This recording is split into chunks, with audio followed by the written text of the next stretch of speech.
درود دوستان، نازنینم یاشار هستم و شما چنل آرتیم یاش تریدر رو دارید میبینید، دانشگاه ارز دیجیتال و فارکس. امیدوارم از هر جای این کره خاکی آبی رنگ تصویر منو میبینی حال دلت عالی باشه و از هم مهمتر سالم و سلامت باشه. و آرزو میکنم اگه در حال حاضر گیرگوری تو زندگیت داره یا حال دلت خوب نیست، به کمک خدای مهربون هرچه سریعتر حال دلت خوب بشه، به خاطر اینکه تو لیاقت داشتن آرامش تو قلب و روحت رو داری. خب دوستان عزیزم، با افتخار تقریبا 15 ماهه که جنبش بزرگ استعدادیابی و آموزش پرایس اکشن پیشرفته RTM رو ادامه دادیم و این جنبش بزرگ رو به کمک ادمینای خیلی خوبم که از همینجا خیلی ازشون تشکر میکنم رو پشت سر گذاشتیم و افتخار اینو داشتیم که با بیش از 1000 دانشجو تونستیم این دوره رو پشت سر بذاریم و خدا رو شکر تونستیم خیلی از این دانشجوهایی که مشتاق به آموزش بودم از خریدن دوره‌های بی‌ارزشی که وجود داره تو اینستاگرام و تو یوتیوب و تبلیغ میشه و دست کردن تو جیب مردم، اینا رو نجات بدیم. حداقل تونستیم بیش از 1000 نفر آدم رو از دست این دوره فروش‌های گل‌هاوردار نجات بدیم.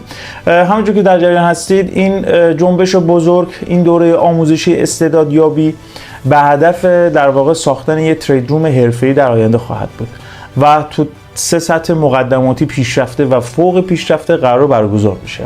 در حال حاضر دوره مقدماتیش تموم شده و این دوره مقدماتی ما به صورت ویدیوهای آفلاین تو 8 جلسه تقریبا 1 ساعته بوده و 19 وبینار 4 ساعته رفع اشکال برای دوستانی که تو این دوره حضور داشتن ما برگزار کردیم. حالا جدا از این دوره ها، دوره روانشناسی در کنارش برگزار کردیم، مدیریت سرمایه رو داشتیم، علاوه میت هایی که حالا خود ادمین ها برای بچه های خودشون برگزار کردن، چرا که ما به صورت زیرگروه هایی هستیم و هر کدوم از ادمین ها تعدادی از بچه ها رو پوشش میدن. همچنین از همه اینا مهمتر ژورنال های خصوصی که هر کدوم از دانشجوها داشتن و طی این مسیر ژورنال‌هاشون مورد بررسی قرار گرفته توسط منتورها، رفع اشکال شدن به صورت روزانه و من فکر میکنم همچین چیزی در هیچ دوره رایگان که در هیچ دوره پولی هم همچین چیزی وجود نداره که 15 ماه این مسیر ادامه پیدا کرده. شاید خیلی از دوستان توی ابتدای مسیر فکر میکردن که ابتدای کار رایگانه و قراره بعداً پولیش بکنیم، در حالی که 15 ماه ثابت کردیم که هدفمون این نیست که بخوایم دست بکنیم تو جیب مردم، هدفمون دوره فروشی نیست، هدفمون سیگنال فروشی نیست. ما کارمون مشخصه، تریدامون هر روز لایو داره داخل چنل قرار میگیره و کاملا مشخصه و تو این 14-15 ماه هم با بچه‌ها تو لایو خیلی از ادمینای عزیز ما دارن فعالیت میکنن و داریم سعی میکنیم که اتاق ترید بسیار پویایی رو در آینده بعد از تکمیل شدن این مسیر آموزشی بسازیم. ما تو این 8 جلسه مقدماتی که شاید کسی از بیرون بگه مقدماتی، شاید فکر کنه خیلی ساده و بسیار پیش پا افتاده است.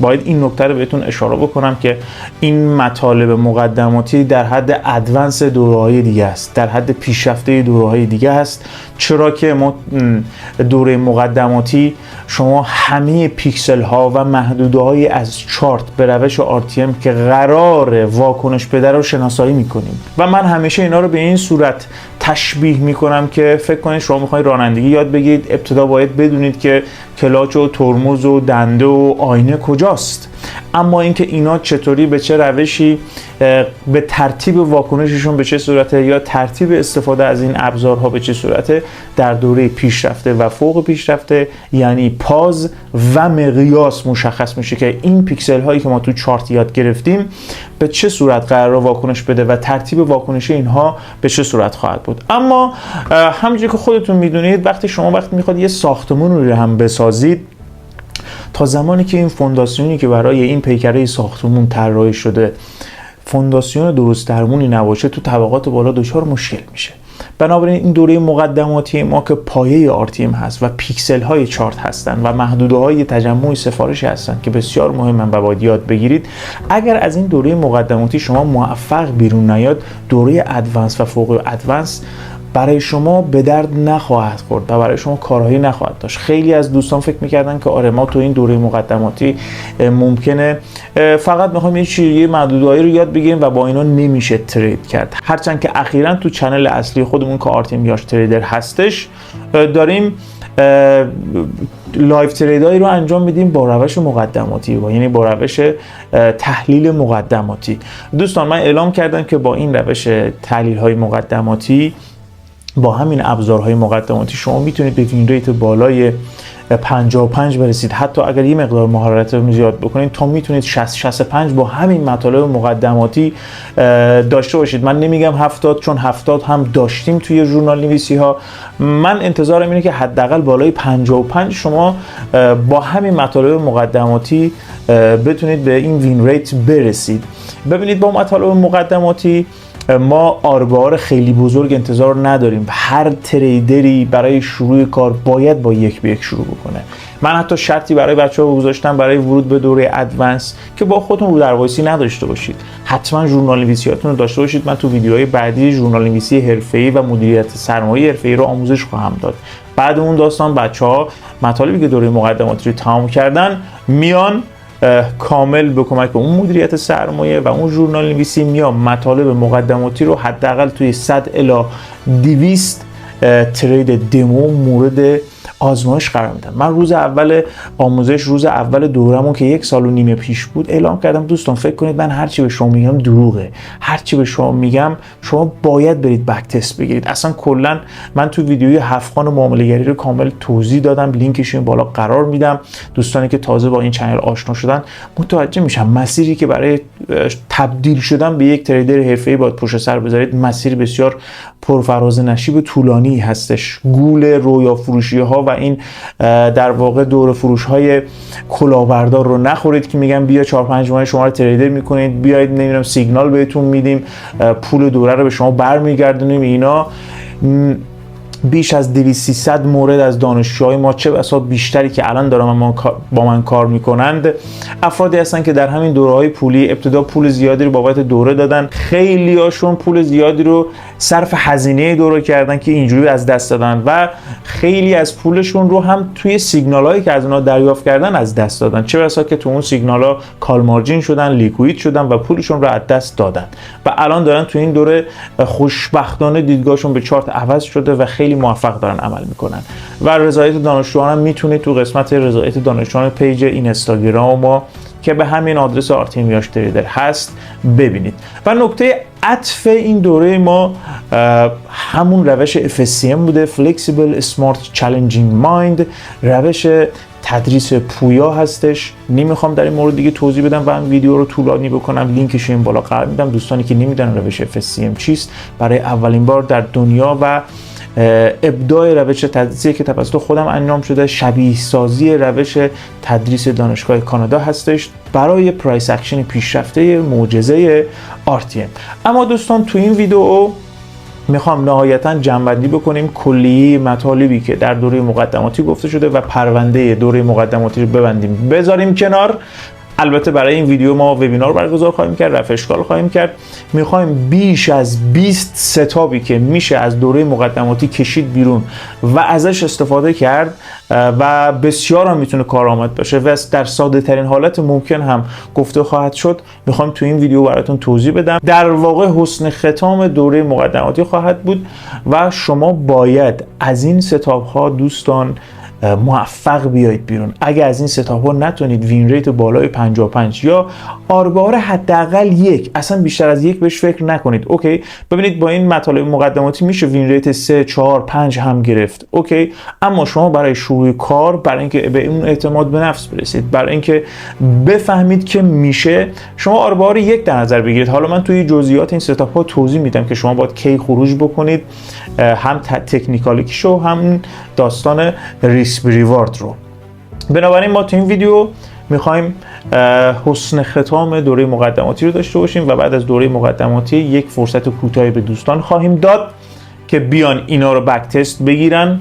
حالا توسط آموزش‌هایی که بعد این ویدیو قرار میگیره مجوز ورود به دوره ادوانس رو دریافت بکنن. چرا که شما لازمه که از این دوره مقدماتی به نتیجه برسید. اگه قراره که با این دوره مقدماتی به نتیجه نرسید که بسیار ساده، به زبان ساده و برای اولین بار در دنیا به روش FSCM گفته شده، اگر نتیجه نگیرید از دوره ادوانس و سوپر ادوانس هم نتیجه نخواهید گرفت. چرا که یه ساختمانی که فونداسیونش درست طراحی نشده باشه، توی طبقه دهم 15 هر چقدر شما طراحی جدیدتر استفاده بکنید، از مساله قوی‌تر و طراحی قوی‌تر استفاده بکنید، هیچ تأثیری نخواهد داشت. نه تنها تأثیر مثبت نخواهد داشت، ممکنه باعث فرو ریختن اون ساختمون بشه. برای تحلیل تکنیکال پرایس اکشن پیشرفته RTM دقیقاً همینه. شما ایسی فونداسیونتون که همون دوره مقدماتی هست رو با موفقیت پشت سر بذارید و با خودتون هم رو در وایسی نداشته باشید. اگر از دوره مقدماتی آنچنان مهارتی پیدا نکردید و نمیتونید وین ریت 55 رو حداقل ازش داشته باشید با آر 1 به 1 حداقل،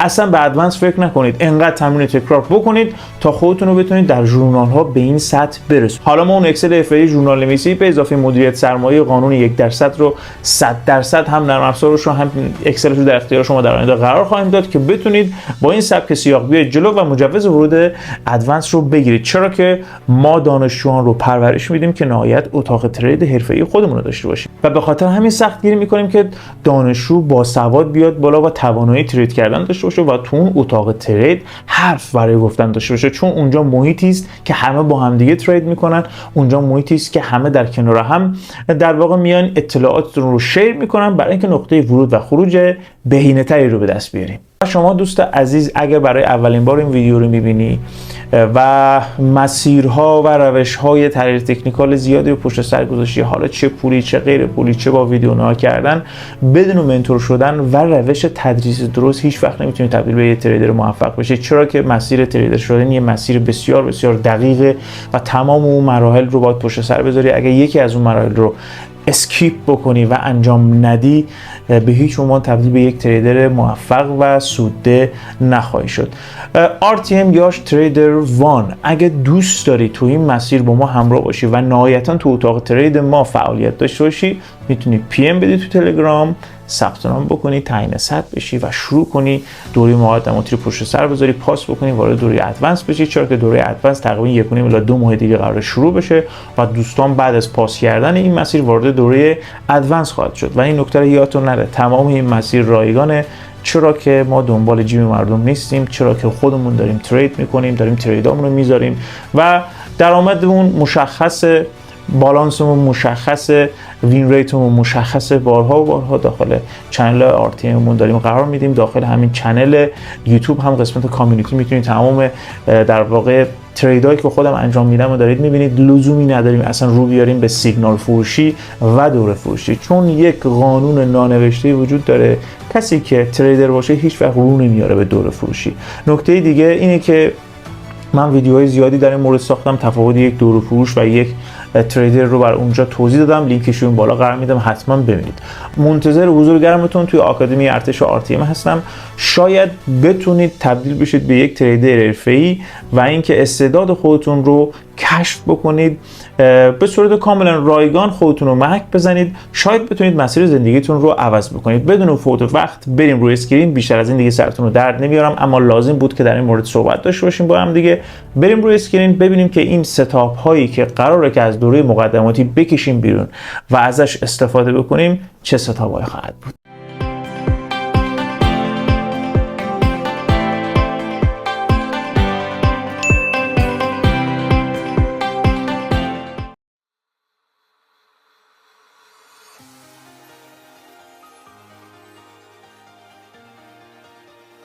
خب با نام یاد خدا، ما جلسه ستاپ های مقدماتی، در واقع جنبندی از کلیه مطالب مقدماتی که تا الان گفته شده میخوایم در موردش صحبت بکنیم. یه نکته رو قبل اینکه شروع بکنم بهش بپردازم. دوستان توی ستاپ های مقدماتی که در موردش صحبت میشه، اول اینکه من سعی کردم تمام حالت های مختلفی که برای پیکسل های چارت که تا الان یاد گرفتیم اتفاق میفته رو مورد بررسی قرار بدم. هرچند که هنوز حالت های دیگه‌ای وجود داره که من اشاره نکردم بهش، سعی کردم حالت هایی که ماژور هستن و بیشتر اتفاق میفتن در موردش صحبت کنم. در مورد TPI هایی که توی ستاپ های مقدماتی در موردش صحبت میشه، بیشتر روی ساپلای دیمند ها ما داریم کار میکنیم. یعنی TPI هایی ما بیشتر روی ساپلای دیمند ها هستند و چون ما پاز و مقیاس رو بلد نیستیم تو دوره مقدماتی، TPI اصلی در واقع پاز و مقیاس به ما میگه که تا کجا ما در واقع قیمت باش ادامه پیدا بکنیم، باش حرکت بکنیم و بتونیم به TPI بهتری برسیم که توی دوره ادوانس و سوپر ادوانس در مورد پاز و مقیاس که صحبت میکنیم و با تارگت هایی که توسط پاز و مقیاس به دست میاد بیشتر در این مورد صحبت میکنیم. اما بریم بدون فوت وقت برسیم به ستاپ هایی که مورد بررسی قرار بدیم. خب ستاپ های مقدماتی ما در 28 ستاپ مورد بررسی قرار گرفته و همینجوری که تو اسلاید اول میبینید در مورد ساده ترین ستاپ از RS ها شروع میکنیم، بعد LS، بعد در مورد دهانه هستش، در مورد هانت دهانه ها هست، در مورد LS های واقعی هانت نقدینگی، ستاپ وایکوف هستش، ستاپ اوریجین هایی هستن که فلیپ میشن، ستاپ معروف QM، اجرا RS و اجرا LS رو داریم و در ادامه ستاپ اوریجین به اوریجین، ستاپ دهانه FL هستش، ستاپ های RSLS، اون IRSLS که در موردش صحبت خواهیم کرد، ستاپ ایف هست، ما اینجا تشکیل در واقع اینر هستش، ستاپ DFM، DFD، CLS، SSX، FSS، 3S، SSM، SSMLQ، نهایتاً پدیده جدید NSS که خب IQM که داریم، DM اینا سر جاشن، اما ستاپ NSS کلا یه پدیده جدیدی هستش که نسل جدید سیکرت سیگنال ها هستش که تا حالا کسی در موردش صحبت نکرده. من یه اشاره کوچیکی میکنم بهش، در واقع ذهنتون رو فعال و پویا نگه میدارم برای دوره ادوانس که بتونیم NSS رو اونجا مورد بررسی قرار بدیم، CPL و DCP. اما بریم برای اولین ستاپ و ببینیم که به چه صورت باید در مورد کار بکنیم. اولین ستاپ، ساده ترین ستاپی که تو RTM وجود داره، ستاپ RS هست یا همون FTR های در واقع SNR و FTR معتبر. اوکی، در واقع همون نکته جلسه اول هستش دیگه. ببینید لویک آیر های زده، SNR رو معتبر هستش و FTR کاسل از اون به وجود میاد. میدونید که RS دیگه، بیشتر از این صحبت نکنیم. دوستانی که میخوان یاد بگیرن همین مطالب در 8 جلسه ما کلی مطالب مقدماتی رو توضیح دادیم توی پلیلیست در واقع پرایس اکشن پیشرفته معجزه RTM در این مورد کامل صحبت شده. ما RS ها رو که تشخیص میدیم به دو صورت میتونیم واکنش بگیریم. کلا واکنش RS ها واکنش های سریعن، یعنی به محض اینکه قیمت ازش خارج میشه برمیگرده. حالا واکنش میتونه یا روی اینر باشه یا روی MPL باشه که معمولا اگر اینر MPL رو برداشته باشه خب روی اینر، اگر اینر MPL رو بر نداشته باشه معمولا روی MPL ما میتونیم واکنش بگیریم. استاپش گره‌ایه که RS رو هولد کرده، پشت اونه. در واقع TP هم سعی کنید که در ابتدای کار با TP های یک به یک کار بکنید. دوستان قراره که همه دوستان کلیه این ستاپ هایی که به شما اعلام میکنم و قبل اینکه وارد دوره ادوانس بشن به من یک وین ریت ارائه بدن. در واقع ما توی ویدیوهای بعدی، تو جلسات بعدی میایم ژورنالیستی حرفه‌ای رو، هرچند که بچه‌ها تو 14 15 ما دارن ژورنالیستی میکنن، اما ژورنالیستی حرفه‌ای رو به شما آموزش میدیم، مدیریت سرمایه حرفه‌ای رو به شما آموزش خواهیم داد و بر اساس اون آموزش‌ها شروع میکنیم به ژورنالیستی و وین ریت در آوردن و تو اون وین ریتی قرار در بیارید من از شما آروار یک به یک هم قبول میکنم و وین ریت حداقل 55. کلیه این ستاپ ها میتونه وین ریت تا 65 هم به شما میده با مهارت کافی، اما من برای ورود به دوره ادوانس از شما وین 55 هم قبول میکنم با آروار یک به یک. بس برای اینکه در ابتدای امر مقداری اعتماد به نفسشون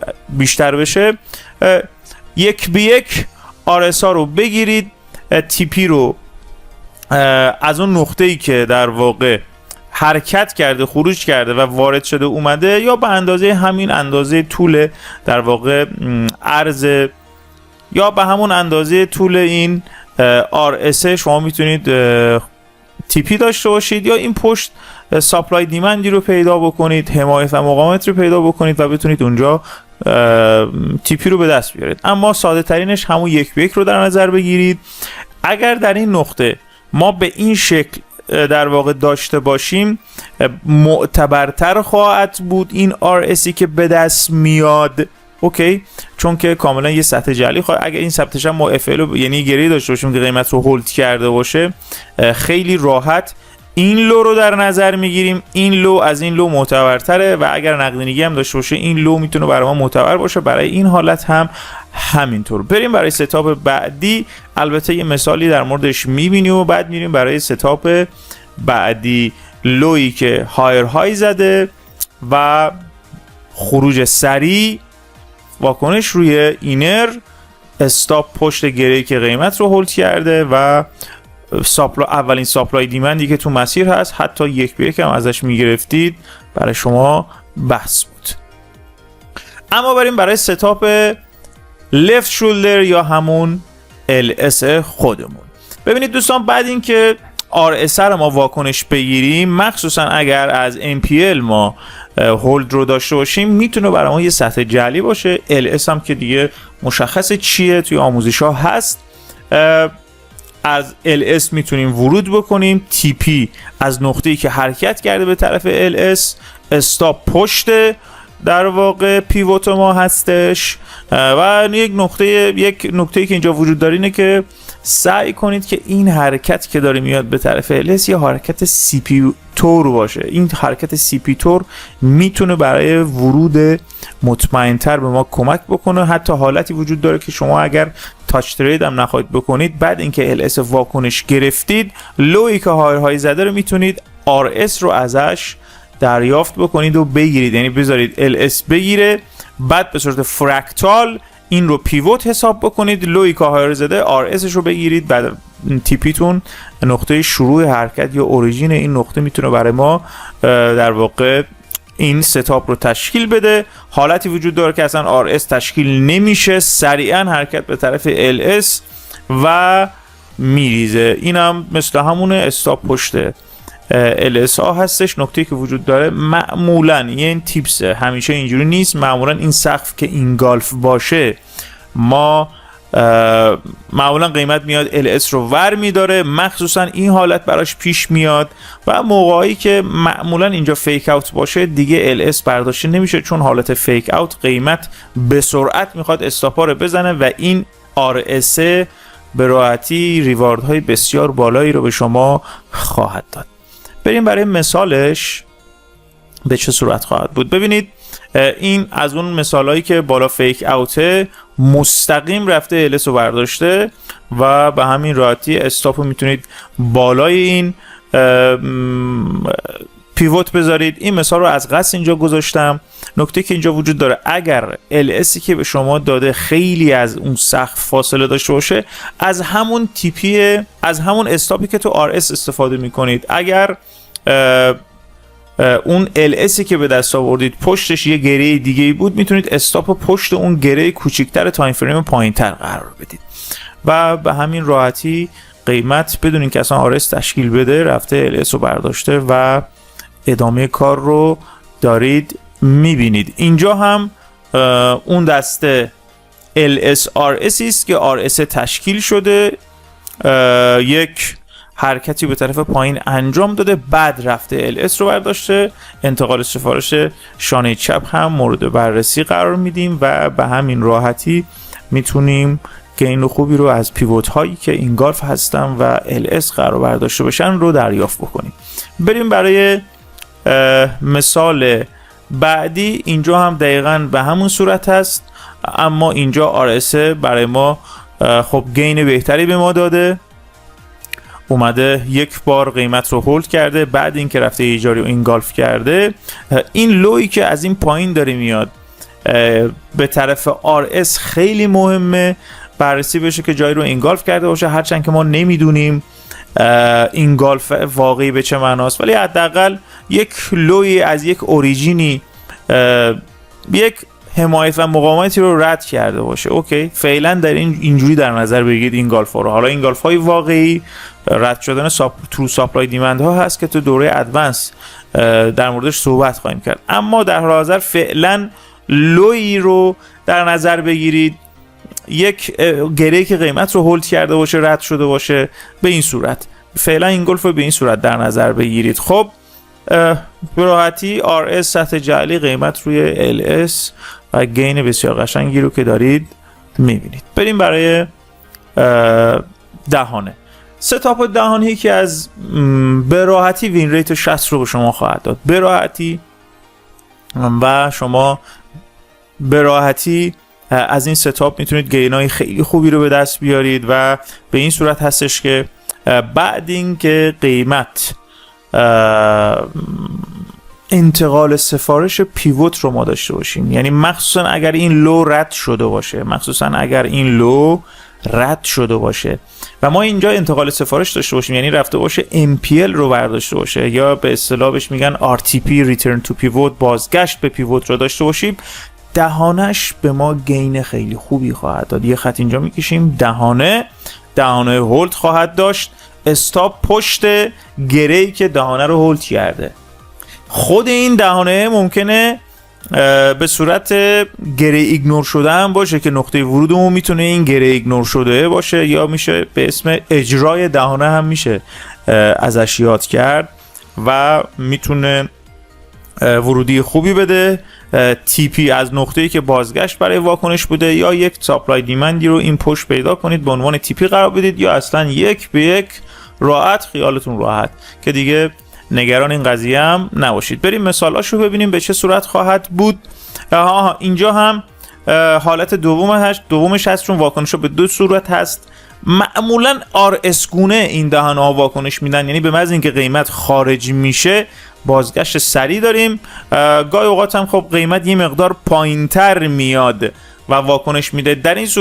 در این حالت که قیمت سریع واردش میشه، TP رو ساپلای دیمنده ها قرار بدید و خیلی راحت، خیالتون هم راحت، اینجا میتونه اجرا داشته باشد، یعنی یه گره ایگنور شده داشته باشد و بتونه به شما نقطه ورود خوبی بده. اینجا حالا یا تو اینر یا MPL دیگه، یکی از این دو تا به شما نقطه ورود میده. اگه اینر MPL رو برداشته باشه روی اینر، اگه اینر MPL رو ور نداشته باشه روی MPL میتونید نقطه ورودی خوبی داشته باشید، یا گره ایگنور شده ای رو مشاهده کنید که بتونید به راحتی نقطه ورود رو به دست بیارید. برید برای اسلاید بعدی.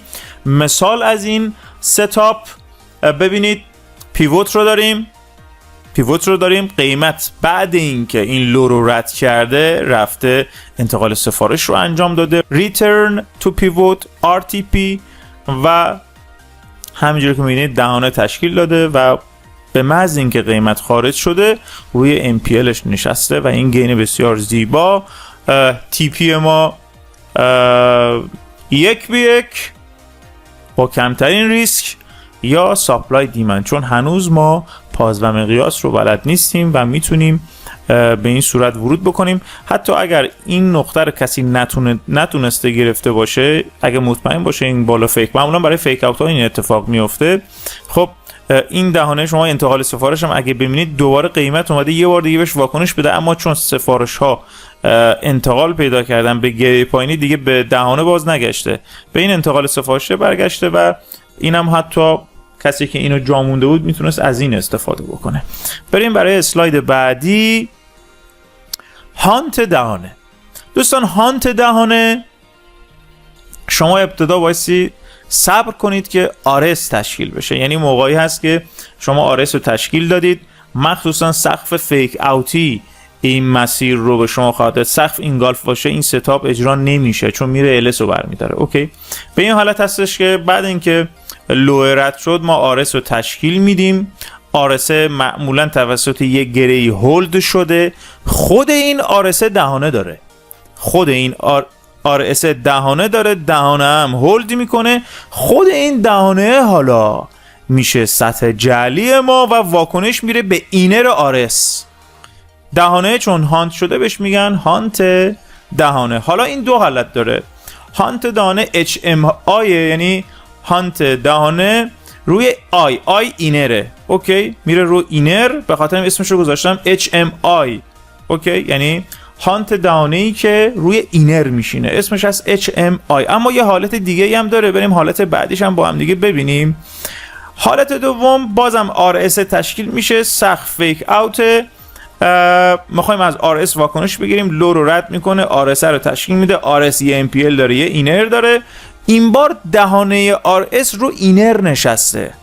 اوکی، دهانه RS رو اینر نشسته. تو مثال قبلی روی اینر ننشسته بود، یعنی اینر تمیز بود و واکنش نگرفته بودیم ازش. اما اینجا چون اینر واکنش داده، این بار واکنش روی MPL RS هستش. اوکی، به خاطر این من اسمش رو گذاشتم HM، یعنی هانت دهانه M HMM. M که M اول ماوسه، M دوم MPL. واکنش روی MPL، TPA که مشخصه، استاپ هم پشت گره‌ای که RS رو هولد کرده. بریم برای هانت دهانهایی که با هم دیگه داریم. ببینید دوستان، اینجا لو رد شده، RS تشکیل شده و با همین راحتی اینر رو واکنش داده دیگه، چون این دهانه‌ای که اینجا تشکیل شده، حالا توی تایم فریم پایینتر میتونیم ببینیمش، نرفته اینر رو برداره و واکنش روی اینر بوده. استاپ پشت در واقع گره‌ای که این RS رو هولد کرده، این گره کوچیکی میشه استاپ پشت این میشه و همین راحتی این گین رو به ما داده. بریم برای مثال بعدی. اینجا تایم فریم فکر میکنم 1 دقیقه بوده دیگه، تایم فریم پایینتر من نمیتونستم ببینم. اینجا RS ماست. اوکی، اینجا RS ماست که دهانه هم همزمان هست، دهانه این انتقال سفارش هم هست. برای دهانه ها هم این حالت به وجود می آید، یعنی این هانت دهانه میشه که این مثال رو از قصد اینجا گذاشتم که ببینید برای دهانه هایی که بالا return to pivot هست، یعنی تو اون ستاپ دهانه هست، ممکن اتفاق بیفته. ببینید دهانه رفته MPL رو برداشته، این بار قیمت روی دهانه رفته اینر رو برداشته، این بار قیمت رفته MPLش رو برداشته به این صورت. پس این در واقع این اینر مصرف شده، واکنش بعدی رو MPL خواهد بود. بریم برای مثال بعدی. مثال بعدی هم ما اینجا داریم. خب لوی که های زده، RS مون رو داریم به زیبایی که دارید میبینید. این RS چه اتفاقی براش افتاده؟ اگه توجه بکنید اینجا دهانه تشکیل شده، بازگشت به اینر، اینجا تقریبا اینرشه، اینجا این محدوده اینره، حتی چندین بار واکنش رفته ورداشته اومده، تو بازگشت قیمت روی MPL نشسته. این بار این چند تا پیپ پایینتر را رد نکرده RS رو و دفعه بعدش قیمت اومده روی MPL نشسته و رفته و دهانه رو هانت کرد. اما بریم برای اسلاید بعدی که اسلاید خیلی مهمیه دوستان. این اسلاید خیلی اسلاید مهمیه، خیلی با دقت گوش بدید. اینجا ما در اصل هدف اولمون معرفی ریل LS هست، یعنی LS های واقعی. اوکی، اگه یادتون باشه ما تو جلسه 8 بهتون گفتم که خب یه سری LS ها هست که از شانه چپ ما گره‌ای که خب هولد کرده باشه رو به عنوان LS در نظر میگیریم، LS کینگ ها. اما خیلی از موقع ها میبینیم که حتی این LS ها رد میشه یا اصلا بهش نمیرسه. داستان چیه؟ به خاطر اینکه ریل LS ها RS هایی هستن که این پشت یک بار توسط این شانه ایگنور شده. مثل اینجا RS هایی هستند که یک بار این پشت قیمت رو هولد کردن و توسط شانه چپ هولد شدند. به اینا میگن RLS، ریل LS. به خاطر این اسم ستاپ هست RLS یا هانت RS هم میتونیم اسمشو بذاریم که میشه IRS-LS، یعنی RS و LS همزمان هانت میشه. چرا؟ الان براتون توضیح میدم. پس این که تا اینجا که ستاپ همون RS قیمت رو هولد کرده، رفته LS برداشته و ریخته. اوکی، حالا میخوایم فرکتالی کار کنیم. چطور؟ این سقف رو فکر کنید اینه، یعنی این خودش به LS خورده، این خودش به LS خورده. چه اتفاقی میفته؟ اینجا LS خورده دیگه. اول فرکتالش رو در نظر بگیریم، یعنی اصلا این قسمتش هیچ کاری نداشته باشیم. قیمت میاد میره بالا، میاد از این خط زیر رد میشه، قیمت از این خط زیر رد بشه میاد میخوره به RS ایگنور شده. اوکی، پس این RS ایگنور شده دو بار میتونیم ازش واکنش بگیریم. یک بار موقعی که قبل از این خط رد بشه. داستان اینجا یک نکته ادوانسی هم وجود داره که در این مورد ترتیب واکنش پاز هاست که چه موقعی از در واقع چه موقعی این LS ها بهتر واکنش میدن رو توی ادوانس خیلی دقیق تر در موردش صحبت میکنیم. اما الان یه اشاره کوچیکی به صورت اینکه ذهنتون آماده باشه برای این قضیه بهتون میگم. اول اینکه قبل اینکه این لوه رد بشه بعد اینکه قیمت به این واکنش بده، یعنی قیمت بره از این RS رو رد بکنه بره LS رو بگیره، به جای اینکه بیایم اصلا تاچ ترید بکنیم منتظر بشیم که این لو بخوره از این RS واکنش بگیریم. اوکی، از این RS واکنش بگیریم. این دقیقا مثل همین RSی که اینجا واکنش داده. قیمت میاد از این پایین RS رد میکنه میخوره به LS، قیمت میاد از این RS رد میکنه میخوره به LS، یعنی کاملا چی؟ فرکتالی. اوکی، حالا قیمت میاد پایین از این لو رد میشه، از این لو رد میشه، از اینجا رد میشه میخوره به RS ایگنور شده. بازم قیمت کلا حالا توی فرکتال بزرگتر میاد از این لو رد میشه میخوره به RS ایگنور شده. امیدوارم که متوجه شده باشید. یه بار دیگه کاملا خلاصه بهتون میگم، تا زمانی که قیمت این لو رو رد نکرده باشه، اوکی، تا زمانی که قیمت این لو رو رد نکرده باشه، اوکی، RS این محدوده ها برای ما ارزشمندن، یعنی RS LS ها رو میتونیم بگیریم، RS و LS. و بهتون گفتم RS ایگنور شده، گاهی اوقات این LSی که از اینجا به دست میاد قبل اینکه از این لو بریم ما میخوایم اینو مثلا فکر کنید یه پیوت دیگه میخوایم LSش رو واکنیم، ببینید LS رد شده، یه چند پیپ رد میکنه LS مونو، یعنی این علتش اینه که ریل LS ما اینجاست، RSی که ایگنور شده. اوکی، RSی که ایگنور شده. این LS هم 100% این پشت یک RSی بوده که این هانت کرده تو این محدود قرار گرفته. گاهی اوقات با هم دیگه همپوشانی دارن، گاهی اوقات یه چند پیپی با هم دیگه جابجا میشن. به خاطر همین RS LS یعنی قیمت میاد هم RS ایگنور میکنه هم LS ایگنور میکنه. اسمشو گذاشتم RS LS. اوکی، حالا به اسم RLS بشناسیمش خیلی بهتره، یعنی LS ایگنور شده. اوکی، LS واقعی که RS ایگنور شده میشه.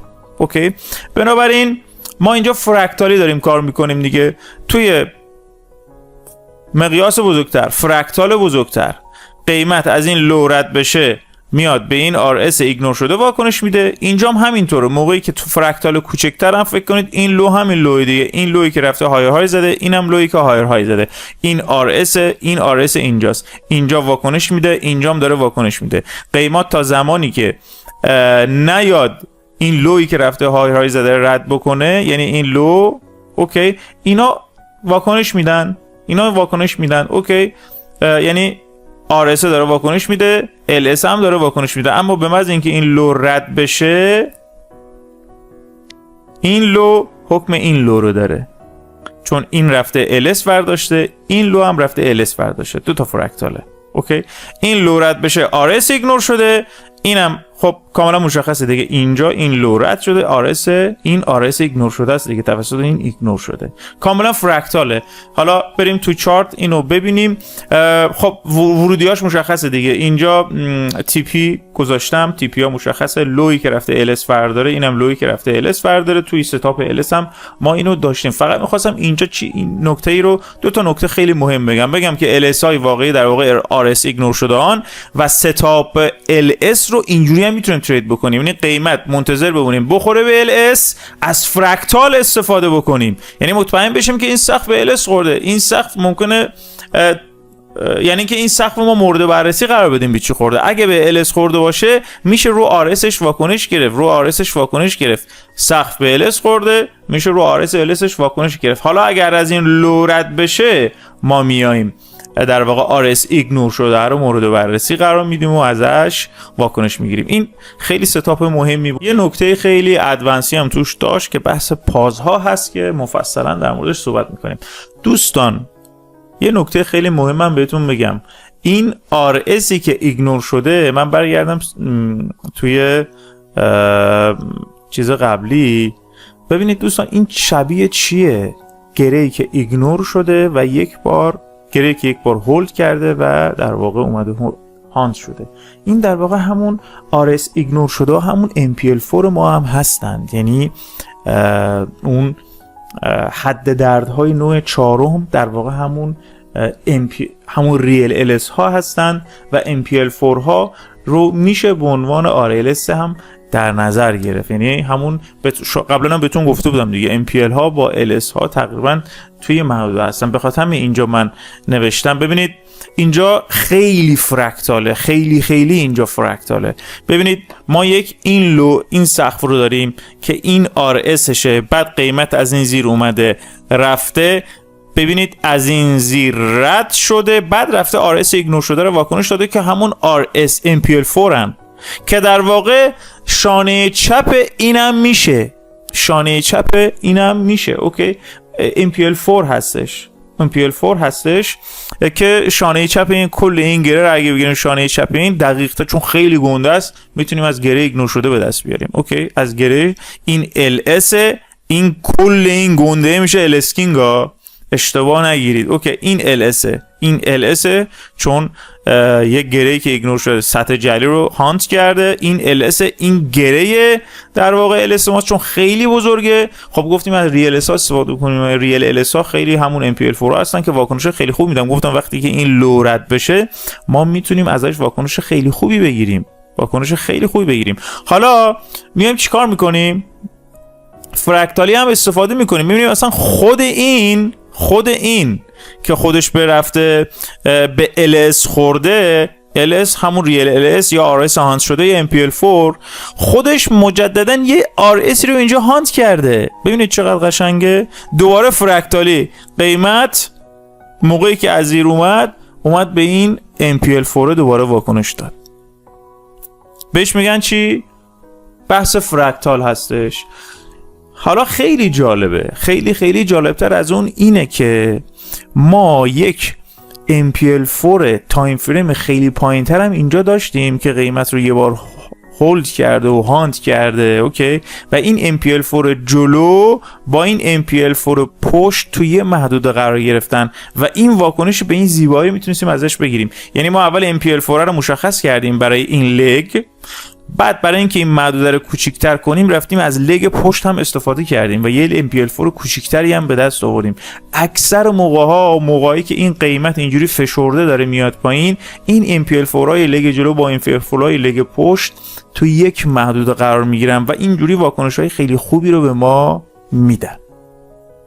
پس یه بار به صورت خلاصه میگم، این MPL4 برای این سقف، این MPL4 برای این سقف، هر دو RS ایگنور شدن، RS ایگنور شده و LS واقعی این دوتا سقفن. گفتیم RS ایگنور شده کی میتونن واکنش بدن؟ موقعی که از این لو رد بشه واکنشش رو بگیریم. اوکی، واکنشش رو بگیریم. اینم از این ور لو از این لو رد شده، واکنش رو ما دریافت کردیم. نکته دیگه هم که وجود داره، گفتم قبل اینکه این لو بره وقتی سقف به LS میخوره تو این لگ که داریم میایم تمام این RS LS ها واکنش میدن. ببینید این RS اینجاست، قشنگ انتقال سفارش، دهانه خود این دهانه دوباره RS بوده برای این که دوباره دهانه خودش در نقش LS این سقف بوده. یه مقدار ترتیب این واکنش ها رو ما تو دوره ادوانس خیلی به زبان ساده تر و راحت تر توضیح میدم. فعلا هدفمون اینه که ما RS های ایگنور شده رو به عنوان نقطه واکنشی خیلی خوبی در نظر بگیریم. یعنی که قیمت وقتی اومد رفت LS رو برداشت، وقتی از این لوی که رفته LS رو برداشت رد بشه، ما RS ایگنور شده رو ما میتونیم به عنوان نقطه خوب واکنشی که همون MPL4 ها هستن یا همون RS هانت شده هستن یا همون ریل LS ها رو مورد واکنش قرار بدیم. همین این نکته رو شما یاد بگیرید، فعلا کفایت میکنه. و نکته بعدی این که این بعد اینکه LS رو برداشته، قبل اینکه این لو رد بشه که حالا این لو رد بشه ما بیایم RS رو بگیریم، خودش پیوته. پس RS LS های این محدود واکنش میدن. اگر رد بشه RS ایگنور شده، تموم شد دیگه. از این ساده تر من نمیتونم بگم. ان شاءالله تو دوره ادوانس بیشتر در این مورد صحبت میکنم.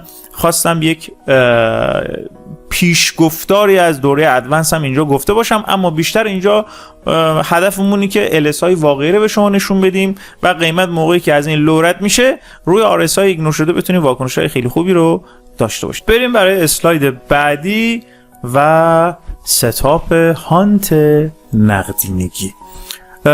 دوستان، هانت نقدینگی خیلی به گوشتون خورده، اما به چه صورت هستش؟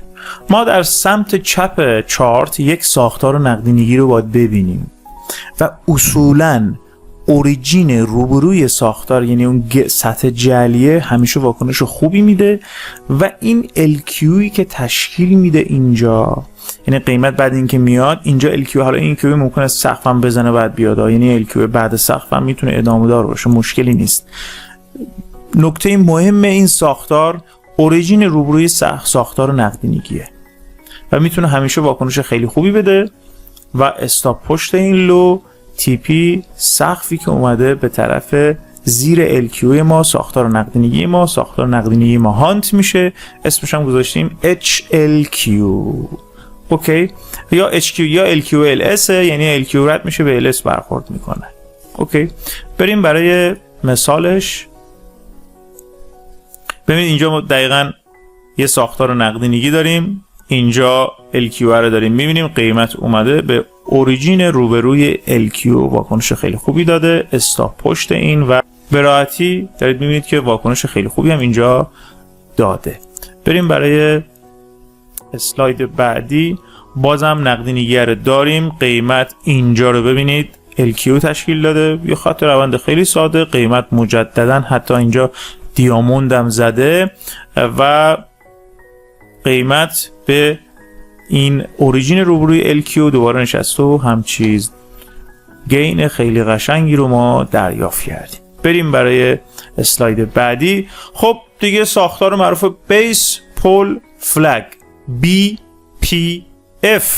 این ساختار بسیار قشنگیه، ما داریم از RSLSA استفاده میکنیم، اما از این ساختار رو میخوایم کمک بگیریم که رو RSLSA بیایم ترید بکنیم. یعنی ما یه بیسی داریم، یه اوریجین داریم، یه قیمت شارپ، یعنی ما با قیمت شارپ رو ببینیم. اوکی دوستان، این قیمت شارپه، بعد قیمت شارپه ما یه حالت فلگ میبینیم، یه حالت تری درایو میبینیم، یه حالت فشردگی میبینیم که اسمشو گذاشتیم فلگ. اوکی، اینجا اون لویی که قیمت رو هولد کرده بالا رد بشه یا RSLS تشکیل میده. روی این RSLS شما میتونی ورود کنی به TP سقف بیس. یعنی در واقع مهمترین تیک سبز این ستاپ این حرکت شارپی که ما باید ببینیم. این حرکت شارپی میتونه به ما این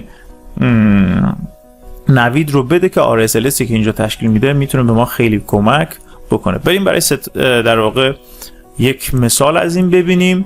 ما یک بیس یه اوریجینی داریم، حرکت شارپ، حرکت تری درایو گونه، لوی که های زده، اینجا یه RS کوچیک تشکیل شده، ببینید یه RS کوچیک تشکیل شده، قیمت نشسته و اومده پایین و TP حالت صفر پیپ داره، حتی به سقف این بیس ما واکنش داده و به این صورت داره حرکت میکنه. شما هم میتونید این سلر رو بگیرید، حتی این بای رو هم میتونید بگیرید.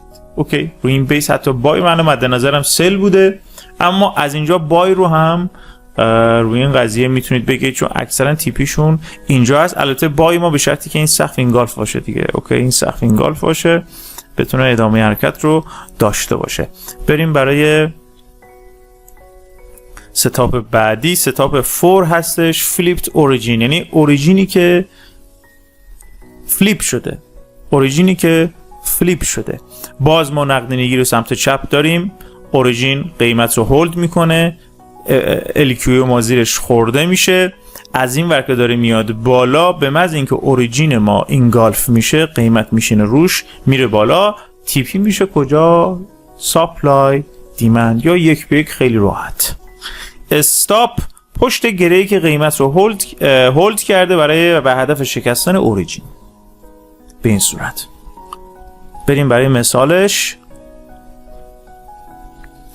شما اینجا دارین نقدینگی رو میبینید، یه گره هست، قیمت رفته بالا زیرش خورده، از این ور اومده گره‌ای که قیمت رو هولد کرده اوریجین رو شکسته، قیمت روش نشسته رفته. اینم یک ستاپ خیلی قشنگیه. این پشت احتمالاً این ساپلای دیمندی بوده، اصلا نه یک به یک بگیر بیا بیرون خلاص. بریم برای اسلاید بعدی.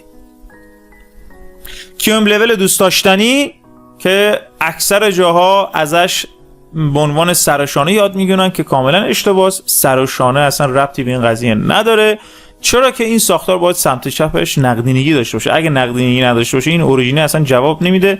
از این لویی که رفته سقف زده باید قیمت رد بشه و بیاد پایین و تی پی هم لوی که های رفته در واقع به طرف کیوم لول. استاپ لاس پشت سقف، گاهی اوقات این سقف خیلی شادو میزنه و استاپ لاس ما خیلی بزرگ میشه، ممکنه حجم معاملمون رو خیلی کوچیک کنه. دوستان اینکه استاپ لاسمون خیلی بزرگ بشه دلیل بر این نیست که ما ضرر بزرگی بکنیم. ما بحث مدیریت سرمایه است. استاپ لاس بزرگ هیچ ربطی به ضرر بزرگ نداره، فقط اینکه حجم معاملهمون کوچیک میشه ما سود کمتر میکنیم. به این معنی نیست که من استاپ لاسم کوچولو باشه کمتر ضرر کنم، استاپ لاسم بزرگ باشه بیشتر ضرر کنم. نه عزیزم، ما بر اساس توی مدیریت سرمایه یاد میگیریم که اگه استاپ لاسمون هم بزرگ باشه، چه اینجا باشه تا اینجا، بازم ما 1% ضرر رو خواهیم داد. فقط استاپ لاس های کوچیک به ما کمک میکنه حجم معامله بیشتری رو وارد بکنیم و سود بیشتری بکنیم. شاید خیلیاتون اینو ندونید که استاپ لاس بزرگ به این معنی نیست که ما ضرر بزرگتر بکنیم. نه، من استاپ لاسم چه از اینجا تا اینجا باشه، چه از اینجا تا اینجا باشه، یا چند پیپ باشه، هر بار استاپ لاس بخورم 1% بیشتر ضرر نمیکنم. فقط تفاوتش اینه که موقعی که استاپ لاسم بزرگتر باشه حجم معامله کوچیکتری رو ورود خواهم کرد و سود کمتری میکنم. همین، وگرنه تو ضرر شما هیچ تأثیری نداره. حواستون باشه. پس استاپ لاس با میزان ضرری که شما میکنید متفاوت خواهد بود، تو حجم معامله شما تاثیر خواهد داشت. بریم مثال این ستاپ بسیار زیبا رو ببینیم که وین ریت بسیار بالایی داره. وین ریت بسیار بالایی داره. نقدینگی رو داریم میبینیم، قیمت به تارگت رسیده. حواستون باشه من توی شکل قبلی اگه بریم، من سقفش رو کشیدم نوشتم TRG، یعنی به تارگت رسیده باشه. اگه به تارگت نرسیده باشه تبدیل به DM میشه که جلوتر در موردش صحبت، همون دیاموند ها هست که در موردش صحبت خواهیم کرد. پس نقدینگی رو داریم، قیمت اومده از این زیر به زیبایی هم چه تمامتر. کیوم لول اوریجین سقفی که در واقع اومده به این صورت قیمت رو داریم، یعنی این نقدینگیه رفته بالا اومده پایین، رفته بالا بعد اومده زیرش رو زده، بعد کیوم لول ما رو اونجا تشکیل داده به همین زیبایی. نکته دیگه ای که وجود داره، میتونیم حتی ریسکمون هم کمتر کنیم. به چه صورت؟ بیام باز فرکتالی کار بکنیم. یادتونه گفتم تو LS سقف به LS خورده باشه، خب اینجا سقف به کیوم لول خورده، واسه به تارگت رسیده. حتی اینجا یک انتقال سفارش هم داریم، یعنی ما علاوه بر اینکه اینو گرفتیم داره میریزه، میتونیم اسکالپ هم بکنیم. ببینیم اینجا انتقال سفارش دهانه گرفتیم اومده پایین، خیالمون راحته که به کیوم لول خورده به تارگت رسیده. اینجا هم داریم انتقال سفارش رو میبینیم، return to pivot RTP دهانه یه دونه، همزمان که اینو بالا پایین داریم اینجا هم یه 25 صدام میتونیم ورود بکنیم به صورت اسکالپی. بریم برای مثال بعدی. خب دوستان ببینید این XRS یه اشاره‌ای توی ستاپ RS بهش کردم، یعنی این بیشتر موقعی اتفاق میفته که سقف ما این در واقع فیک اوت باشه، یعنی اصلا نره LS ورداره، چون اگه LS رو ورداره ما استاپ میخوریم.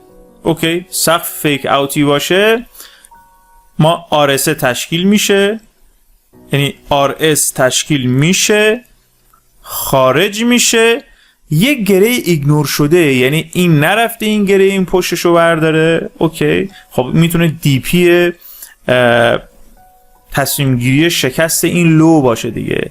گره‌ای که روش میشینه نمیره برداره، میاد بعد میره برمیداره. این گره ایگنور شده میتونه اجرای این RS باشه، به خاطر اسمش رو گذاشتن XRS. اوکی، TP لوی که رفته گرفته و به این صورت اتفاق میفته. استاپم پشت اون گره‌ای که اومده RS رو هولد کرده. مثالش مخصوصاً خب این از اون RSIه که رفته LS فرداشته دیگه، این از اون RSI که LS فرداشته و میشه مطمئن‌تر روش ترید کرد. حتی این XRS رو RSI ایگنور شده رو، البته اگه توجه بکنید این لوه هنوز رد نشده، یعنی این RS ما نیست، RS اینه از اون RS LSI که یکی شده است، اما گره‌ایه که این پشت ایگنور شده و برای این زیبایی ما داریم واکنش ازش میبینیم. بریم برای مثال بعدی. اینجا ما داریم میبینیم RSی که حتی نرفته LS هم برداره. اوکی، RS تشکیل داده، قیمت خارج شده به گره ایگنور شده، حتی اوکی به گره ایگنور شده است. حتی این گره ایگنور شده گاهی اوقات خود RS کوچیک‌تر هم از یعنی مینور ماژور مینوری، اگه یادتون باشه مینور ماژور مینوری یعنی این RS، این گره‌ای که اینجا تشکیل میشه نمیره به جای درست، بعد این میره جای درست رو برمی‌داره. این گره ایگنور شده وقتی این خارج میشه یه بار اینجا واکنش داده، یه بار این تازه اینجا واکنش داده، دو تا واکنش میتونستیم ازش بگیریم. پس RS تشکیل میشه، ببینیم آیا RS گره‌ای رو ایگنور کرده یا نه. اوکی، اینو با اون ستاپ RS خود RS ایگنور بشه اشتباه نگیرید.